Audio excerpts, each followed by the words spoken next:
নওগাঁয় ৫ মাদ্রাসার শতভাগ ফেল। সিসিটিভিকে দায়ী করলেন অদক্ষ। কেন সিসিটিভিকে দায়ী কোন হিসেবে করে? কেন সিসিটিভিতে তো আপনার এই ধরা খাই যায়, নকল ধরা খাই যাবে, তাই না?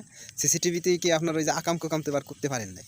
তাই এবছর যাই হোক এরকম কথাবার্তা বলেন না যে সিসিটিভির কারণে আপনাদের এই শতভাগ ফেল, এই ধরনের কথাবার্তা বলেন না। এমন এমন বিশ্ববিদ্যালয় আছে, এমন এমন স্কুল আছে যে সব স্কুলে শতভাগ জিপিএ 5 পাইছে। তাহলে সেই সব স্কুলের কেমন মান, কেমন উন্নয়ন বুঝেন তো? তাদের ব্রেন কি আলাদা? অবশ্যই না।